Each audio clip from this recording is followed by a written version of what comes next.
la notion de handicap, on verra un petit peu, aussi, comment les demandes peuvent se faire, par quel biais, à qui on s'adresse et puis, plus globalement, le fonctionnement, d'une MDPH ou d'une maison de l'autonomie, on y reviendra. Le rôle des équipes pluridisciplinaires, un petit focus aussi sur le rôle du référent insertion pro. Voilà, faire le tour un petit peu sur comment on formalise une demande et à quel moment et comment on l'accompagne ou en tout cas comment on l'illustre, voilà. Donc vous avez sur ce PowerPoint là le logo de l'ensemble des MDPH, MDA normandes. On a l'habitude de travailler ensemble parce que chacun de nous, sur son poste de référent insertion pro, est assez seul sur le département. Globalement, il y a un référent insertion pro, voire 2. Oui, Alors oui, ouais. n'hésitez pas à couper vos micros pour éviter les bruits de fond. C'est bon? Merci. Regarde, c'est bon. Donc des postes assez solitaires, donc c'est vrai on a l'habitude de se croiser sur certaines instances pour, essayer voilà, d'harmoniser nos pratiques et puis, de croiser aussi, les apports et les cadres réglementaires qu'il faut qu'on applique sur nos départements. Alors, hop. Donc le principe de base, eh bien la définition de base, ça va forcément être celle, du handicap. Et vraiment avoir, en tête que constituer un handicap, en fait, au sens de la loi, c'est bien toute limitation d'activité ou de restriction de participation à la vie en société subie dans son environnement par une personne en raison d'une altération substantielle, durable ou définitive, d'une ou plusieurs fonctions, qu'elles soient physiques, sensorielles, mentales, cognitives ou psychiques, d'un polyhandicap ou d'un trouble de santé invalidant. C'est une grosse définition, mais on y verra un petit peu plus clair tout à l'heure. Ce qu'il faudra retenir surtout, c'est bien que on ne parle plus, d'une personne, pour le coup, handicapée, mais d'une personne en situation de handicap, puisque c'est très lié à son environnement et au contexte dans lequel elle va évoluer. Et puis, autre élément important, c'est que ce n'est pas le diagnostic qui va déterminer le handicap, mais bien les conséquences dans la vie sociale de la personne.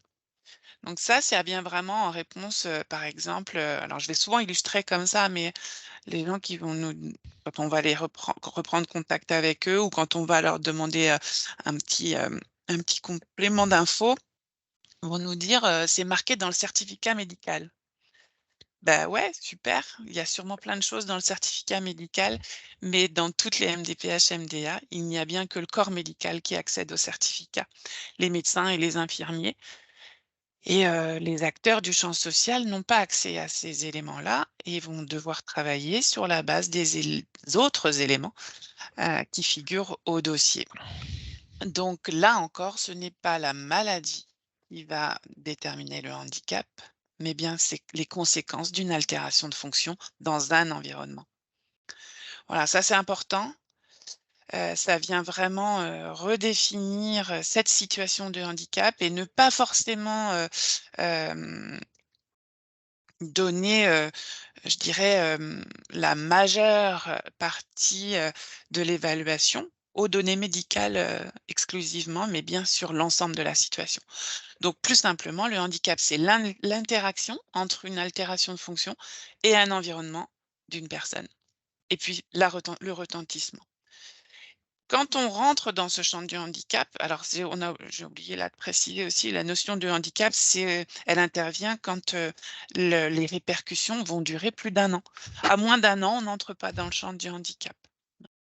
Voilà, si j'ai une fracture de cheville ou si enfin, je peux dire n'importe quel problème, ou une entorse ou enfin voilà, mais, si les conséquences de ce problème de santé ne durent pas plus d'1 an, je n'entrerai pas dans le champ du handicap. Voilà, donc en tout cas, quand on est entré dans le champ du handicap et que, il y a donc retentissement dans la vie de la personne, elle peut donc, ouvrir droit à des compensations. Donc, c'est-à-dire, tout type d'aide, que ce soit, des dispositifs, des allocations, des prestations, tout type d'aide qui vont permettre de répondre aux besoins de la personne, avec une belle faute sur la slide, aux besoins de la personne ou en tout cas en lui donnant, voilà, des aides de toute nature pour vivre en milieu ordinaire ou en milieu adapté. Donc sur la slide d'après, il y a vraiment un petit peu la reprise des différents, types, de handicap, hein, auxquels, les MDPH et maisons de l'autonomie vont être, confrontés. Et puis, on passe ensuite à ce qui va permettre à la personne de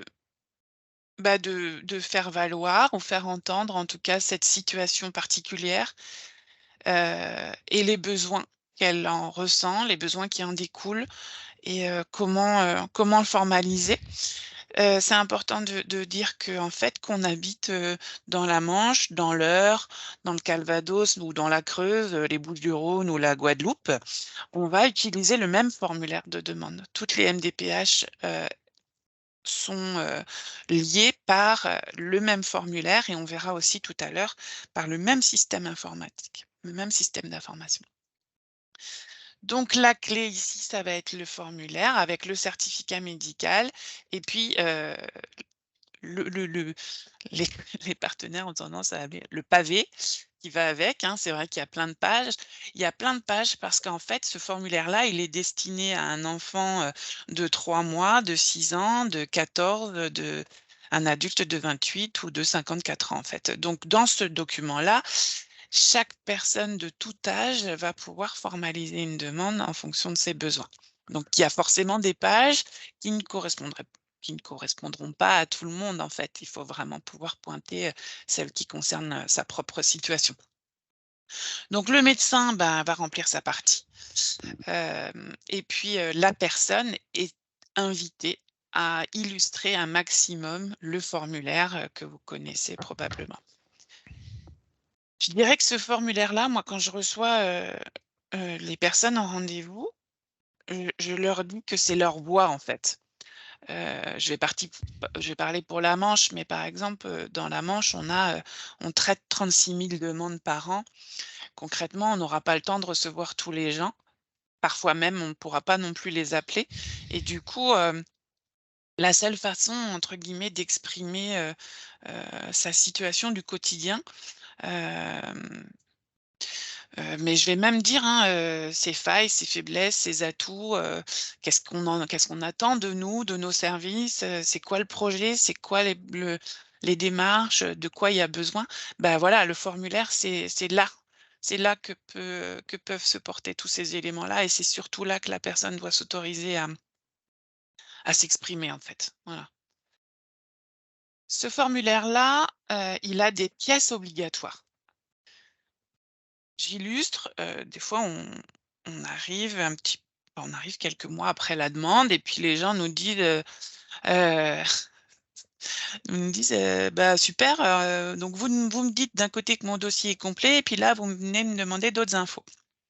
Ouais, parce que légalement, un dossier, il est complet quand il a le formulaire, le certificat médical, un justificatif d'identité et un justificatif de domicile. Ça, c'est un dossier complet. Même si le formulaire il est vide et juste à poser d'une signature. Légalement, les pièces légales et les pièces obligatoires, c'est celle-là. Donc ça partira forcément de là. Si une demande arrive dans nos services et qu'il manque, le certificat de pas le certificat, mais la pièce d'identité, il sera déclaré, incomplet, irrecevable, en fait. Donc voilà, cette vigilance sur les pièces obligatoires et puis après, on le verra un petit peu plus loin dans le comment l'exposition, enfin l'exposé, mais il y aura d'autres pièces qui peuvent être sollicitées un peu plus tard dans le circuit du dossier, mais pour nous permettre de bien comprendre la situation. On a parfois besoin d'aller rechercher d'autres infos. Est-ce que Caroline, vous pourriez mettre votre PowerPoint en grand, heu, Alors, je fais ou comment moi ça? en lecture diaporama pour qu'on arrive à mieux voir? Oui, faites à partir du début, comme ça pour voilà. Hop, Oui, ça sera mieux, ça sera plus lisible pour les Désolée. personnes. Merci. Donc voilà. Alors là, pour le coup, je vous vois plus. Bon, ça va être un peu bizarre. Hem Donc les pièces complémentaires au fur et à mesure de l'évaluation, voilà. Et puis voilà, l'importance, hein, ce que je disais tout à l'heure, c'est-à-dire que le formulaire de demande est à remplir le plus précisément possible parce qu'il sert vraiment de base à l'évaluation, pardon, des besoins de compensation. Donc là, oui, ça va être petit, mais voilà, c'était surtout, cette page 8 qui s'appelle «Projet de vie» entre guillemets. Alors c'est vrai que l'intitulé, souvent je dis aux gens un projet de vie ou pas d'ailleurs, parce que parfois on n'en a pas ou c'est compliqué ou quand on n'est même pas encore dans l'acceptation du handicap, difficile d'aller exprimer des projets. Mais en tout cas cette page-là comme étant vraiment là encore, une page libre, enfin un feuillet sur lequel on peut venir, s'exprimer en fait. Enfin la personne est invitée vraiment à le faire. Et puis ici, c'est la partie qui va, vous concerner, nous aussi, sur cette partie, D, qui concerne la situation professionnelle. C'est En bon, c'est fait, connecté. quand le formulaire a été, mis en route, l'idée, c'était vraiment de faciliter les démarches des gens, qui pouvaient avoir tendance à oublier des choses sur le formulaire précédent. Et par exemple, là, sur cette partie D, on les questions ou les items, ont pour vocation à orienter un petit peu la personne dans la description de sa situation et on verra tout à l'heure quand on abordera la partie plus professionnelle, bah, le parcours pro, il est important. Nous, ça nous permet de voir un petit peu, la teneur des expériences, les durées de contrat, les périodes d'arrêt, voilà, ça permet de mesurer un petit peu, Heu, pas tant l'implication de la personne dans son parcours, mais ça nous permet de voir s'il y a eu des moments de rupture, pour quelles raisons. Est-ce que c'était lié justement aux problèmes de santé? Est-ce que le handicap n'a pas permis de s'inscrire dans telle ou telle activité? Est-ce qu'il y a eu des périodes de réorientation professionnelle? Enfin, c'est un petit peu tout ça. Hem, on y verra un petit peu, on verra aussi un petit peu tout à l'heure quand on abordera la notion de reconnaissance de travailleurs handicapés, mais heu le parcours de formation, il est important aussi, hem, selon si c'est un parcours classique ou si on passe par des classes, ou des parcours, Ulysse ou des formations suivies, sur des ante dans des unités d'enseignement, adaptées ou de réadaptation. Voilà, ça va être des éclairages quand même pour les équipes, de mesurer un petit peu, voilà, les freins connus, ou dans la situation scolaire ou dans la situation professionnelle. Mmh. Donc voilà, on a vu la partie handicap, l'appréciation en tout cas d'une situation de handicap, hem, à quel m enfin de de quel outil, en tout cas de quel formulaire j'ai besoin pour la faire connaître et là on va passer à qui, à qui je dépose cette demande. Hem, alors là encore, voilà, je disais globalement, l'ensemble des départements, fonctionnent de la même manière. Restent toutefois des petites nuances, enfin des petites, dans les faits qui ne sont pas, forcément des petites, mais, voilà, il y a, une MDPH dans chaque département. Certains départements ont fait le choix et la Manche particulièrement, récemment aussi, l'Orne. Certains départements ont fait le choix d'associer les services d'une maison départementale des personnes handicapées, au service d'un département. Ça veut dire qu'en fait, il y aura dans ces unités finalement, l'évaluation pour des personnes en situation de handicap, mais aussi pour des personnes âgées. Donc on va s'adresser vraiment à ces 2 publics-là et de plus en plus, voilà. Certains départements font ce choix-là, et du coup, les expertises, des professionnels des départements sont aussi, repérées, croisées et partie prenante, des évaluations, des besoins de compensation des personnes âgées et en situation de handicap. Heu, du coup, pour une MD enfin, pour un département qui a une MDPH, par exemple le Calvados, heu, la demande va être adressée à la MDPH.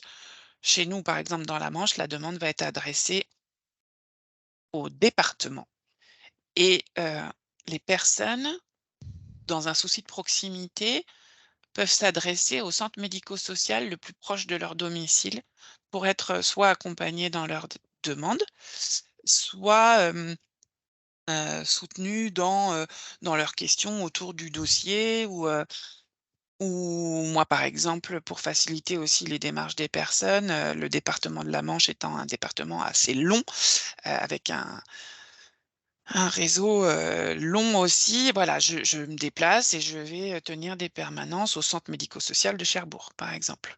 J'ai des collègues qui vont aller sur Avranches, enfin voilà, on va essayer, de donner des endroits pour que, la personne, si on a besoin de la rencontrer, puisse venir ou sur Saint-Lô ou sur, Granville-Avranches ou encore, sur Cherbourg. En tout cas, on essaiera de mettre en place cette proximité dans la mesure du possible.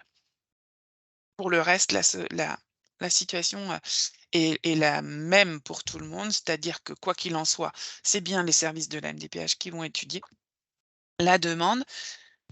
Heu, bon là, c'est assez formel et officiel quoi, mais voilà, une MDPH, c'est 3 instances, particulières, 3 grosses instances. On est tous administrés par une commission exécutive avec des représentants bien précis. La seule instance qui a le pouvoir de décider des orientations et des droits, c'est la commission des droits et de l'autonomie des personnes handicapées. Donc là, pour le coup, c'est cette seule instance-là et celle qui va faire les propositions, c'est l'équipe pluridisciplinaire. L'équipe pluridisciplinaire qui va être composée de plein d'experts, chacun dans leur champ. L'équipe pluridisciplinaire qui va évaluer la demande, préconiser un plan de compensation, l'envoyer à la personne, mais en tout cas, c'est seulement la CDAPH, la Commission des droits et de l'autonomie, qui décidera ou pas de suivre l'équipe pluridisciplinaire.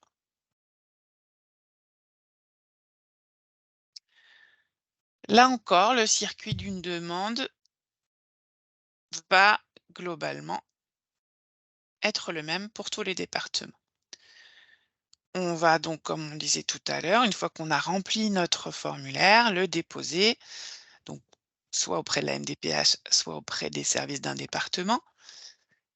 Ce formulaire-là va être numérisé. On est vraiment sur le zéro papier et toutes les pièces qui, illustrent une demande sont numérisées et enregistrées. Donc, chaque personne a son dossier avec son numéro de dossier et cetera et toutes les pièces qu'elle veut transmettre sont indexées dans son dossier. Une Alors fois nous avons une question. oui, moi je vous vois Heu, pas donc c'est vrai que je veux bien oui, je veux bien de l'aide à ce niveau-là. est-ce que Isabelle, vous voulez poser Oui, votre question? oui, bonjour. Isabelle Legras, ressources handicap formation chez Alfep. J'ai une question. Lorsqu'on renseigne le dossier papier, pour un apprenti, puisque j'accompagne régulièrement des familles dans cette démarche, est-ce qu'on doit remplir la partie formation? oui, Parce que j'ai toujours un doute sur, parce qu'il est professionnel, puisqu'il est en emploi, oui, mais il est aussi en formation. On doit ouais, bien remplir les 2 ouais, volets. ouais, ouais, ouais, faut remplir les 2 et surtout indiquer l'intervention d'Alfred. Oui, ça c'est Mmh. Ouais, mais systématique. ouais, ouais. Mmh mh. Et pour ce qui est du dossier, parce que certains départements permettent, de remplir le dossier via internet directement.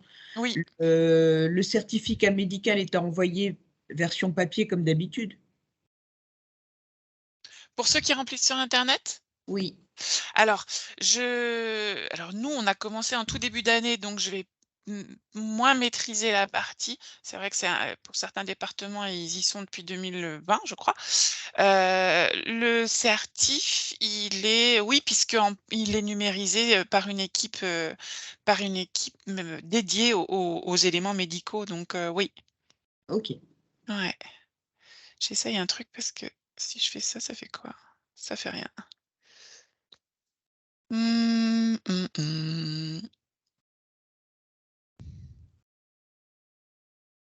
Je pensais pouvoir vous retrouver, Oui, mais non, quand vous mettez en format, diaporama en c'est effet, vous normal pouvez que plus je vous voir vois le pas. mmh. D'accord, très bien. Hem, donc voilà, donc une fois que c'est numérisé et enregistré, la première étape l'étape qui suit, ça va être la vérification des pièces, celles qu'on a évoquées tout à l'heure, les pièces, dites, obligatoires. Donc le formulaire, le certif, le justificatif d'identité et le justificatif de domicile. À partir de là, il y a donc l'accusé-réception qui est envoyé à la personne qui lui dit que son dossier est bien complet. Donc ça peut aider sur des dispositifs ou sur des aides, je pense aux aides AGEFIP. Parfois, les services AGEFIP, n'attendent pas forcément la réponse d'une MDPH, MDA pour, accorder une aide et vont s'appuyer sur le fait que la personne soit en possession de son accusé de réception. Et puis ensuite, on va passer, à la partie, centrale de l'évaluation. Hem, donc on passe sur, les modalités de lecture, d'appréciation, ouais, d'évaluation par l'équipe pluridisciplinaire de ce que la personne aura, donné comme information, à son dossier. Et hem et c'est là que peuvent, arriver les demandes de pièces complémentaires, qu'on a vues aussi tout à l'heure. C'est-à-dire que, si la personne, n'a que très peu rempli son formulaire, mais qu'à un moment donné, effectivement, par exemple, elle a pu mentionner, hem, quelques expériences qui ont été compliquées, pour autant elle n'a pas ou donné son CV, ou alors elle mentionne, un accompagnement par la mission locale.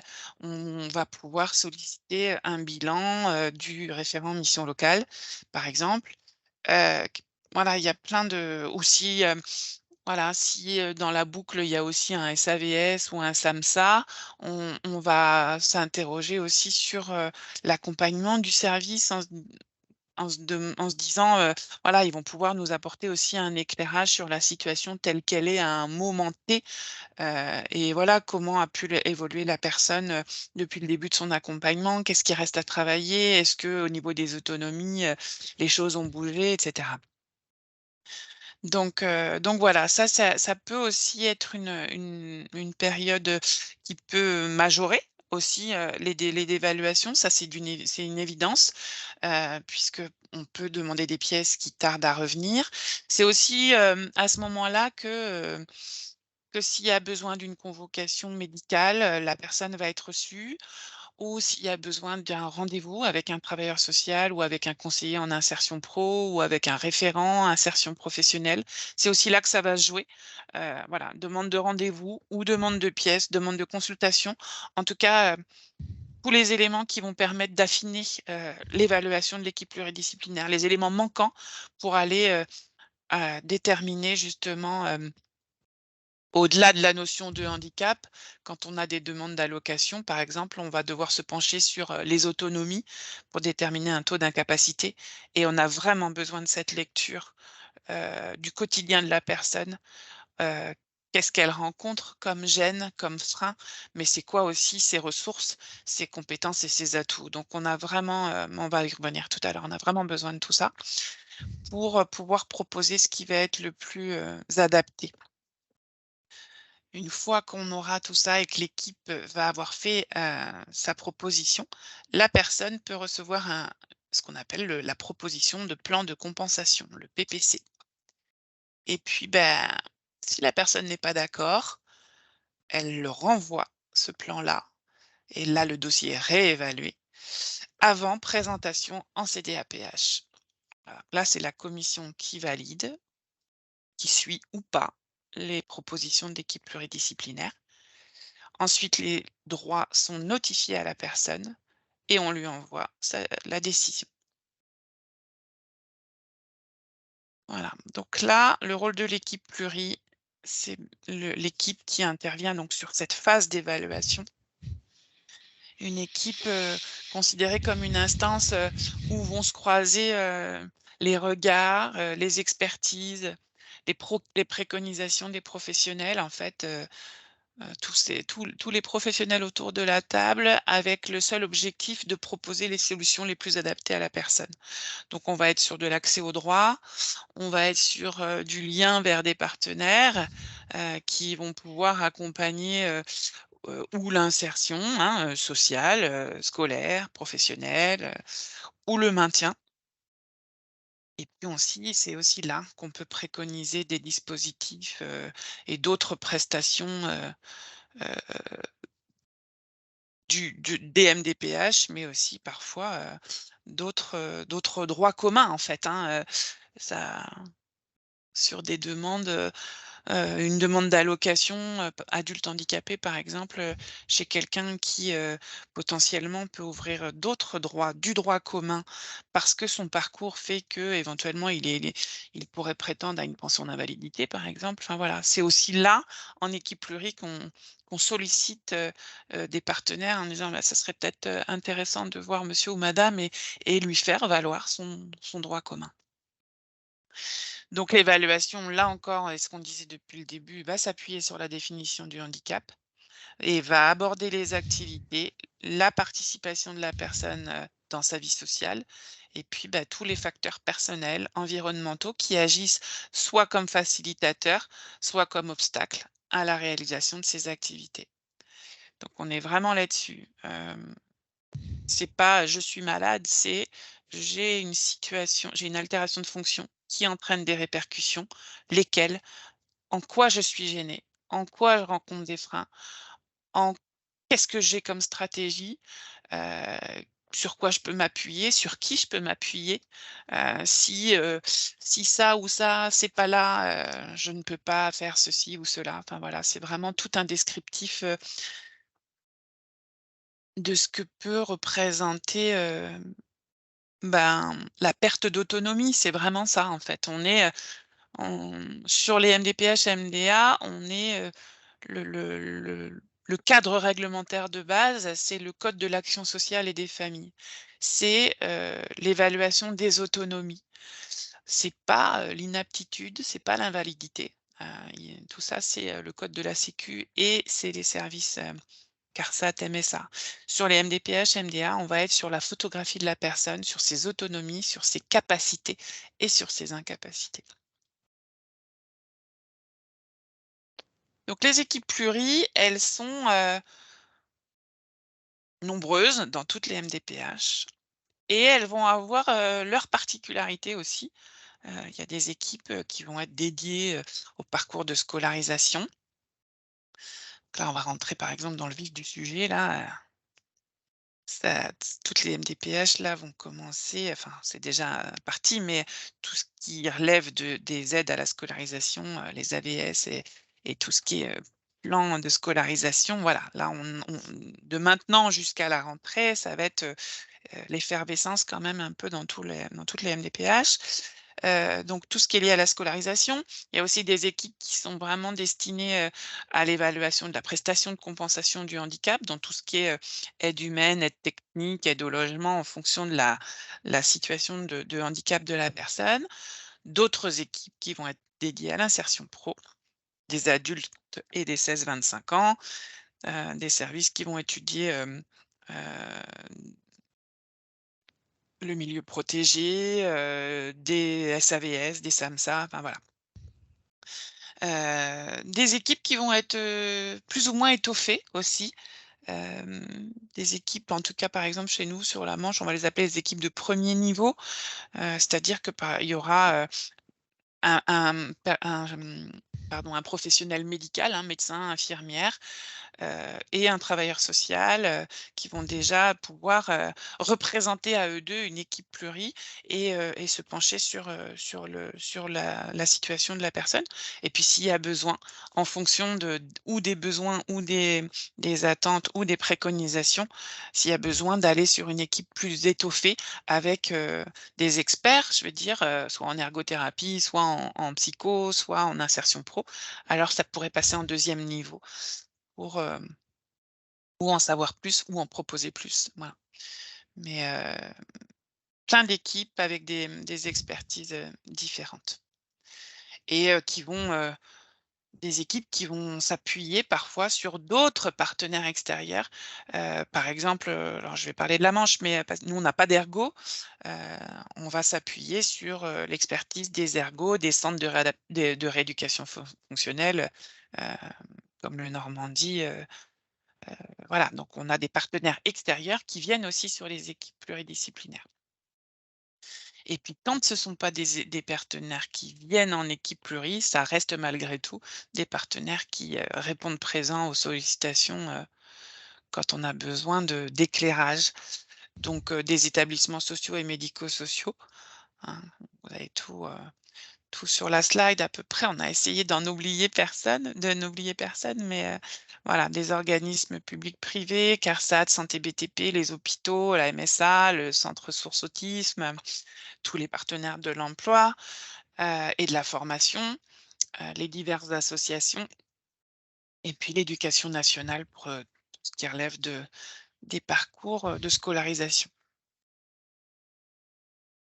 Donc voilà, il y a les équipes au sein des MDA mais et MDPH et puis, il y a les professionnels qui sont présents, aussi pour, partager, leurs expertises.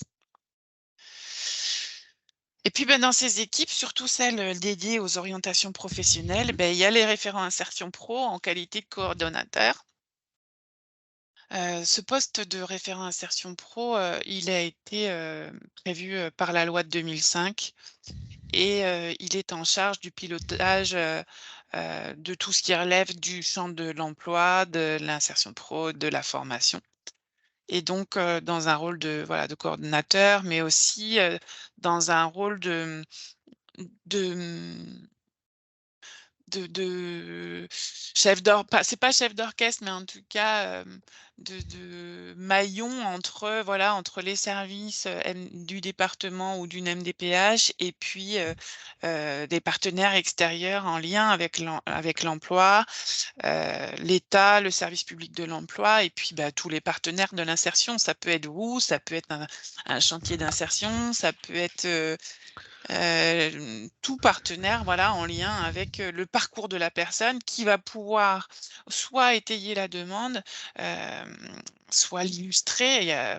Nous, on dit tout le temps: «On n'a pas de boule de cristal», en fait et par exemple, sur des situations de demande, je vais dire, d'une demande d'orientation vers le milieu protégé, on aura besoin d'un éclairage sur ce qu'a été le parcours de la personne, sur le milieu ordinaire. Est-ce que Pôle emploi est intervenu? Est-ce que Cap emploi est intervenu? Est-ce qu'il y a eu des immersions en entreprise, même en entreprise adaptée? Quels ont été les freins repérés qui aujourd'hui amènent à une demande d'orientation vers le milieu protégé, par exemple? Enfin voilà. L'idée, c'est, encore et toujours d'avoir un maximum d'infos pour bien comprendre la situation de la personne et proposer ce qui lui sera le plus adapté. Voilà.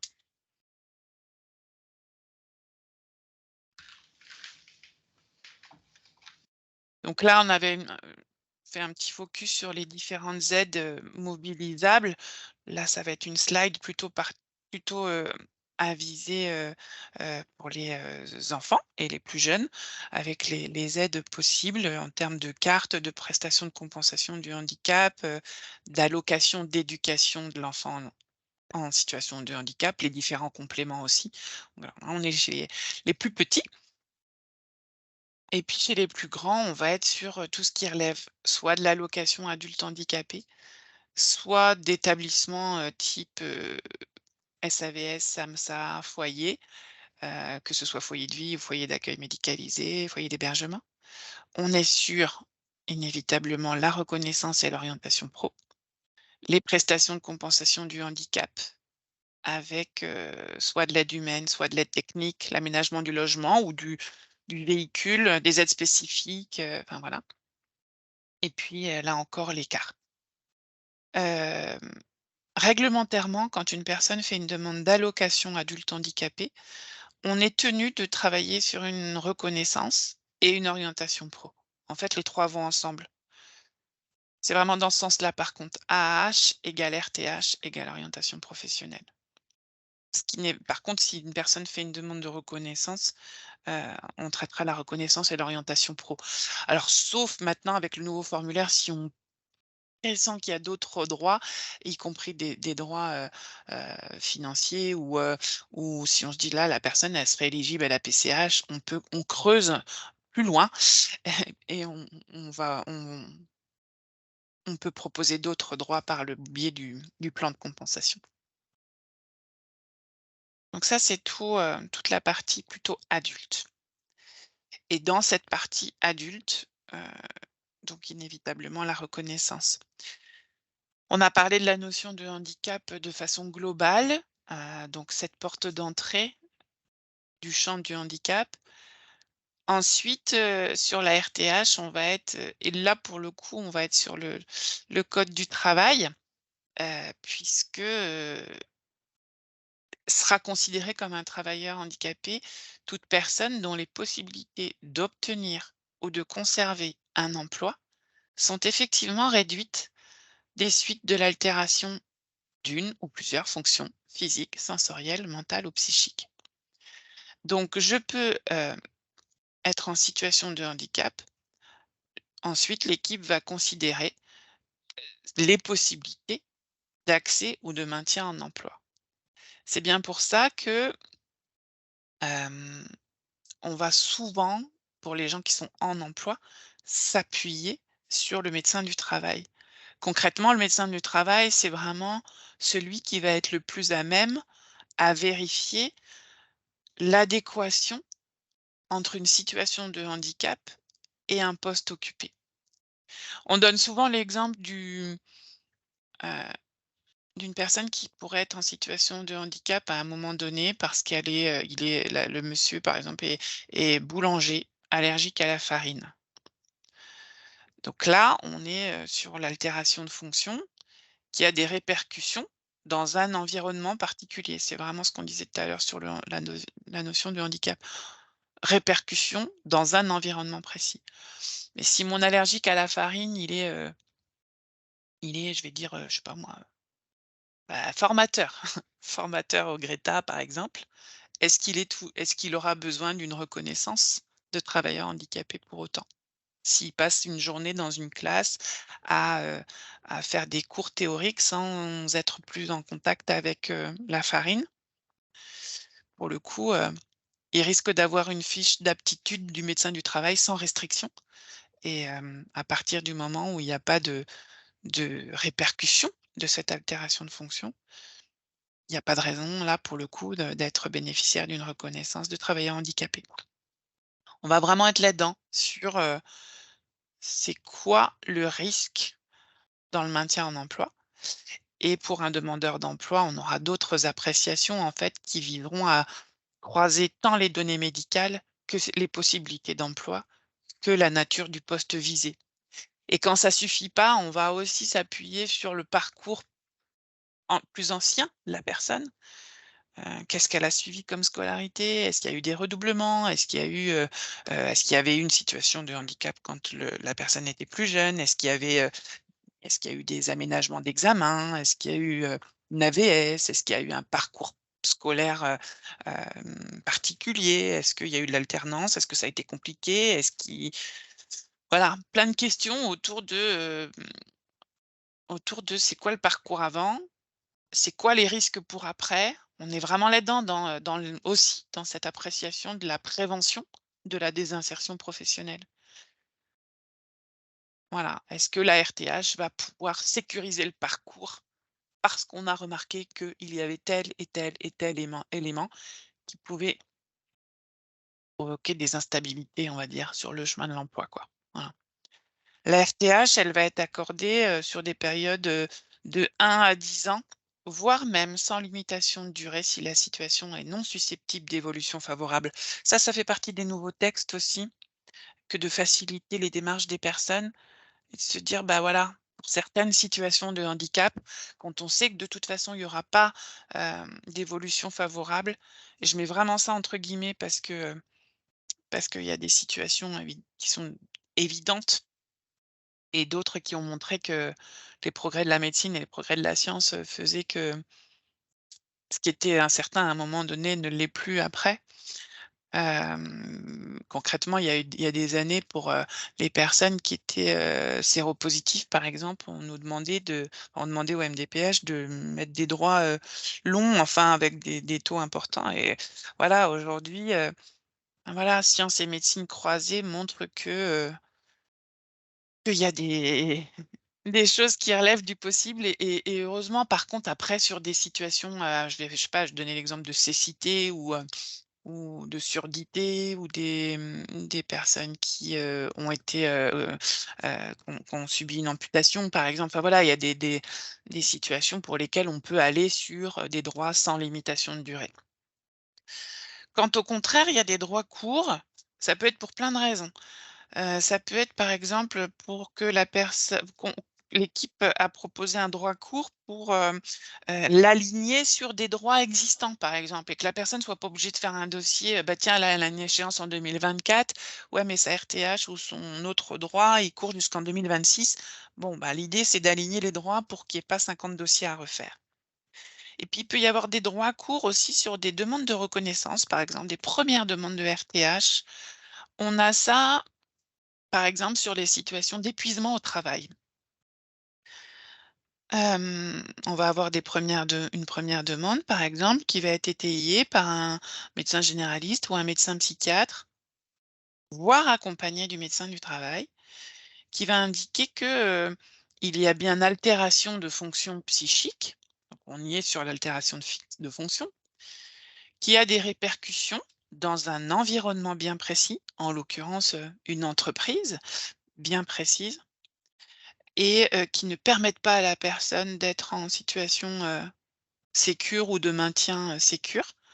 Donc pour le coup, on va apprécier la limitation de fonction, on va apprécier la répercussion sur un environnement donné, en se disant: «Accompagnée par les acteurs du maintien dans l'emploi, bah, cette personne-là, dans un autre environnement, dans un autre contexte, elle pourra à moyen ou à long terme, hein, mais se sentir mieux et ne plus se sentir, en difficulté, voilà, sur son poste. Donc il arrive qu'il y ait des reconnaissances qui soient accordées sur, 2 ans, par exemple, le temps à la personne de profiter, ben, voilà, d'un temps, off, voire d'être accompagnée par des acteurs du maintien dans l'emploi dans le cadre d'une reconversion professionnelle pour s'épanouir sur une autre, dans un autre environnement. Voilà à peu près sinon on est sur 5 ans, voilà, 5 ans, 10 ans, sans limitation de durée. Et puis la reconnaissance, bah, elle va servir à pas mal de choses. Elle va, servir à, comme une clé, enfin on dit souvent c'est une clé pour pouvoir, bénéficier d'entrées sur des établissements et services de réadaptation pro, sur des contrats d'apprentissage, sur de l'entreprise adaptée, l'emploi accompagné, la création d'entreprise. Évidemment aussi le réseau Cap Emploi, les aides AGEFIP ou celles du FIP, les aménagements de postes, donc y compris à type d'aménagement d'horaire, matériel spécifique, les contrats aidés, les aménagements d'épreuves, hem, des possibilités aussi en fonction publique et puis bien sûr pour l'entreprise, elle permettra, de respecter l'obligation d'emploi des travailleurs handicapés. Bénéficier d'un accompagnement aussi au sein de l'entreprise, que ce soit Cap Emploi, l'emploi accompagné les aides, qui peuvent, être associées et puis voilà, concrétiser des engagements en faveur de l'inclusion et de la diversité. Donc voilà, la RTH comme étant une clé, soit pour se maintenir en emploi, soit pour bénéficier d'aides spécifiques pour être sécure sur un poste. Donc le champ du handicap, la reconnaissance et puis après, avec la reconnaissance, les orientations professionnelles. Donc 3 grandes orientations professionnelles, celles qui vont être en vert, le milieu ce que nous on va appeler le milieu ordinaire, marché du travail avec, voilà, le la recherche d'emploi avec les acteurs de l'emploi, les fonctions publiques, les entreprises adaptées, voilà, tout ça, c'est le milieu ordinaire. La deuxième orientation pour nous, ça va être le milieu protégé, les ESAT. Et la troisième, c'est tout ce qui est établissement et services de réadaptation professionnelle. Au plus près de nous, c'est l'ADAPT. Ah, j'allais dire, maintenant ils sont à IF, c'est l'ADAPT, il y a l'EPNAC aussi. Mais voilà, au plus près de nous, les locaux de l'ADAPT qui vont pouvoir proposer des formations qualifiantes ou des préorientations pour des gens qui vont avoir besoin de travailler sur un projet professionnel ou une filière aussi, c'est l'UEROS. Et l'UEROS, on s'adresse à un public qui présente des lésions cérébrales. Voilà. Donc on va être sur ce public cérébro-lésé pour plein de raisons en fait, hein. Ça peut être un accident, ça peut être accident de la voie publique, ça peut être un AVC, ça peut être plein de raisons. En tout cas, il y a des séquelles neurocognitives, voilà. Et du coup, ce parcours-là a vraiment une visée à prendre son temps et à respecter le temps de la personne qui présente ces symptômes-là, pour qui on sait que voilà, il y aura toute une adaptation cognitive à mettre en place pour avancer dans un parcours pro, quoi. Donc voilà, ça c'est le l'UROS. Et puis, autour du milieu ordinaire, des appuis qu'on peut mobiliser aussi, qui sont l'emploi accompagné et le dispositif formation accompagnée. Formation accompagnée, je pense que vous êtes aussi dans la boucle de ce dispositif-là qui vise à, bah, là, ça va pas être sécuriser le parcours d'emploi, hein, ça va être sécuriser le parcours de formation. Et je pense qu'on y reviendra tout à l'heure parce que c'est un dispositif qui, à mon sens, a du mal à s'installer. Hem, je pense que la notion de temporalité est importante dans ce dispositif-là. Quand le législateur, et les financeurs, en fait, ont décidé que les MDPH et les commissions, hein, les CDA devaient décider ou pas d'un dispositif formation accompagnée, on nous avait dit: «Vous, les MDPH, vous serez les garants de la sécurité de parcours de la personne. Hem, il s'agira de vérifier que, le projet a été vérifié, travaillé et que en gros, on ne met pas les gens en difficulté en les inscrivant sur des formations». Et concrètement, à la question, «Est-ce que mon handicap m'empêche de suivre une formation lambda dans un centre de formation lambda?» Si la réponse est non, je peux prétendre au dispositif formation accompagnée. Je peux y prétendre si mon handicap, nécessite un aménagement de mon espace de formation ou de mon temps de formation. Si j'ai besoin qu'on me libère le vendredi parce que je dois aller en dialyse ou si parce que le mardi après-midi, je rencontre le psychiatre, l'aménagement de mon emploi du temps doit pouvoir se faire. Hem, si j'ai besoin de réassurance ou de soutien psycho ou d'une vigilance ergo, pour, m'assurer que je vais suivre le parcours de formation en toute quiétude, alors je peux être éligible à la formation accompagnée. Je pense que tout le monde croit à ce dispositif-là. On est encore, sur des notions quand même à notre niveau en tout cas, de vigilance sur la construction du parcours de formation et sur, parfois des parcours de formation qui sont lancés sans pour autant que le projet ait été vérifié en amont et du coup, il faut arriver un peu en mode pompier, et ça, c'est difficile quand même. Ça reste compliqué, mais ça finira par s'affiner sans doute, mais ça voilà, ça reste encore des constats, partagés par, l'ensemble des départements. Et puis sur la rubrique milieu protégé, bah, quand on a des interrogations sur le profil d'une personne qui pourrait être orientée ESAT, on peut soulever un outil qu'on appelle la MISP, c'est la mise en situation professionnelle en ESAT. Concrètement, bah, là encore, quand le législateur a mis en place, les PMSMP, les périodes de mise en situation professionnelle sur le milieu ordinaire, bah, il s'est rendu compte qu'en fait, en ESAT, c'est pareil, c'était pas très légiféré ou en tout cas pas très réglementé et qu'il y avait des conventions qui étaient jamais les mêmes, jamais portées par les mêmes instances.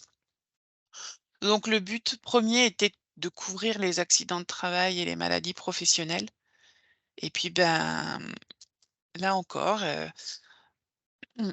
les MDPH ont été désignés comme, prescripteurs des conventions de stage en ESAT et voilà donc, quand une personne, souhaite pour plein de raisons faire un stage en ESAT, on étudie la demande ou quand une personne est déjà orientée en ESAT et puis qu'elle a un peu laissé tomber les démarches ou alors qu'elle a déjà, fait des stages dans un établissement, mais qu'elle aimerait bien vérifier, les ateliers d'un autre établissement ou, voilà, en savoir un peu plus. Elle peut aussi profiter d'une période de mise en situation professionnelle en ESAT. Voilà.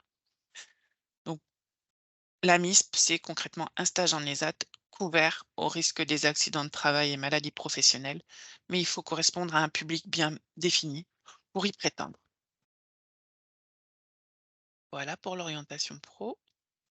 Et puis, bah, comme je vous disais tout à l'heure, toutes les MDPH et maisons de l'autonomie, heu, vont avoir, lecture des mêmes formulaires de demande. Et bah, de la même manière, toutes les MDPH sont confrontées au même système d'information commun.